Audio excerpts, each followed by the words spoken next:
भारताला एकेकाळी आपलं सोने गहाण ठेवावे लागले होते. होय, तुम्ही बरोबर ऐकलं. आज जगातील सर्वात वेगाने वाढणाऱ्या अर्थव्यवस्थांपैकी एक असलेला भारत 1991 मध्ये दिवाळखोरीच्या उंबरठ्यावर उभा होता. देशाकडे आयातीसाठी पैसे नव्हते, परदेशी चलनाचा साठा जवळपास संपला होता आणि परिस्थिती इतकी गंभीर झाली होती की भारत सरकारला देशाचे सोने परदेशी बँकाकडे गहाण ठेवून कर्ज घ्यावे लागले. पण असा प्रश्न पडतो की भारतावर अशी वेळ आलीच कशी? देशाला या संकटातून कुणी बाहेर काढले? आणि आज चर्चेत असलेली गव्हर्नर वेब सिरीज नेमकी कोणाची कथा सांगते?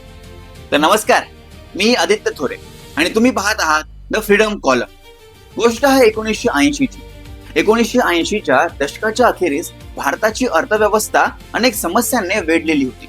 सरकारी खर्च सातत्याने वाढत होता, महसुलापेक्षा खर्च जास्त होता. देश मोठ्या प्रमाणावर परदेशी कर्ज घेत होता आणि आयातीवरील अवलंबित्व वाढत चालले होते. काही काळ ही व्यवस्था चालली, पण 1990 मध्ये परिस्थिती अचानक बदलू लागली. इराकने कुवेतवर आक्रमण केले, गल्फ युद्ध सुरू झाले, आंतरराष्ट्रीय बाजारात कच्च्या तेलाच्या किमती प्रचंड वाढल्या, भारताचे आयात बिल वाढले, परदेशातून येणाऱ्या पैशांचा प्रवाह कमी झाला, गुंतवणूकदारांचा भारतावरील विश्वास डळमळीत झाला आणि देशाची आर्थिक स्थिती झपाट्याने खालावू लागली. 1991 पर्यंत परिस्थिती इतकी गंभीर झाली की भारताकडे केवळ काही आठवड्यांच्या आयातीपुरताच परदेशी चलन उरले होते. आजच्या भाषेत सांगायचे झाले तर देशाचे बँक खाते जवळपास रिकामे झाले होते. जर तातडीने पैसा उभा राहिला नसता तर भारताला आपल्या आंतरराष्ट्रीय आर्थिक जबाबदाऱ्या पूर्ण करता आल्या नसत्या. जगभरातील वित्तीय संस्थांचा भारतावरील विश्वास कोसळला असता आणि भारत अधिकृतपणे आर्थिक डिफॉल्टच्या मार्गावर गेला असता. अशा परिस्थितीत देशासमोर अत्यंत कठीण निर्णय घेण्याशिवाय पर्याय नव्हता. तो निर्णय म्हणजे देशाचे सोने तारण ठेवणे. भारतीयांसाठी सोने ही केवळ मौल्यवान धातू नाही, ती भावना आहे, सुरक्षिततेचे प्रतीक आहे. पण देश वाचवण्यासाठी भावनांपेक्षा वास्तव अधिक महत्वाचे होते. सर्वप्रथम सुमारे 20 टन सोने परदेशी बँकांकडे तारण ठेवण्यात आले. त्यानंतर आणखी 47 टन सोने बँक ऑफ इंग्लंड आणि इतर वित्तीय संस्थांकडे गहाण ठेवण्यात आले. या बदल्यात भारताला तातडीची परकीय चलन मदत मिळाली आणि देशाला आर्थिकदृष्ट्या श्वास घेण्यासाठी काही काळ मिळाला. मात्र या संपूर्ण कथेत आणखी एक महत्वाचे नाव अनेकदा दुर्लक्षित राहते, ते म्हणजे तत्कालीन reserve bank governor S व्यंकटरमणन.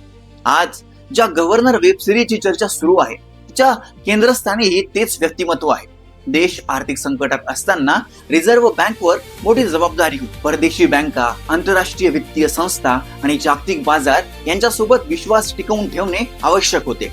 S व्यंकटरमणन यांनी या काळात अत्यंत महत्वाची भूमिका बजावली.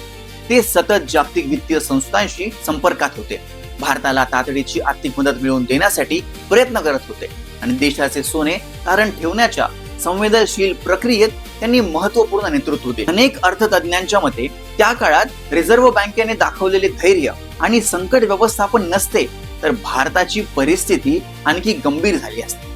पण संकटातून बाहेर पडण्यासाठी केवळ तात्पुरता दिलासा पुरेसा नव्हता, देशाला दीर्घकालीन उपायांची गरज होती. याच काळात भारताच्या राजकारणात मोठी उलथापालथ झाली.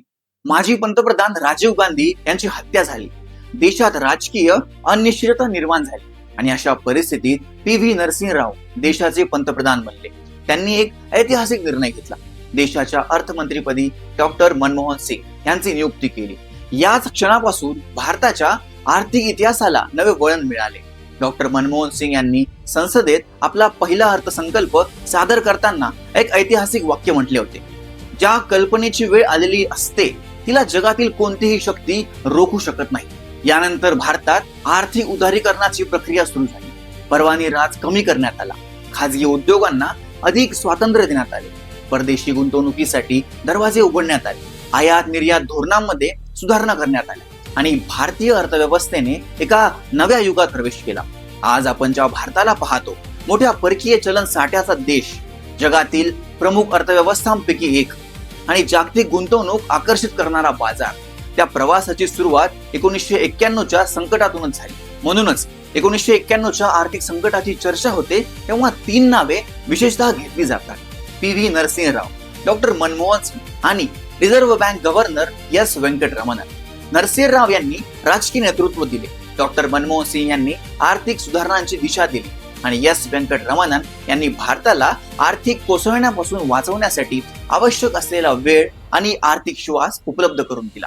याच कारणामुळे गव्हर्नर ही वेब सिरीज केवळ एका अधिकाऱ्याची कथा नाही, ही त्या काळातील भारताच्या संघर्षाची कथा आहे, त्या निर्णयांची कथा आहे जे घेताना कोणालाही खात्री नव्हती की ते यशस्वी ठरतील, आणि त्या लोकांची कथा आहे ज्यांनी देश आर्थिक दृष्ट्या कोसळू नये म्हणून पडद्यामागे काम केले.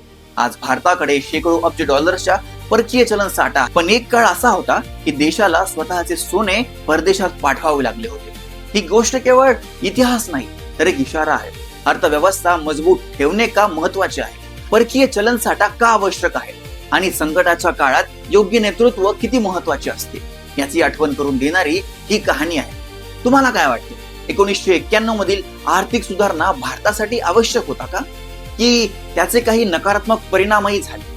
तुमचे मत कमेंटमध्ये नक्की सांगा. व्हिडिओ आवडला असेल तर लाईक करा, शेअर करा आणि अशाच राजकीय, आर्थिक आणि ऐतिहासिक विषयांवरील सखोल विश्लेषणासाठी द फ्रीडम कॉलमला सबस्क्राईब करायला विसरू नका. धन्यवाद.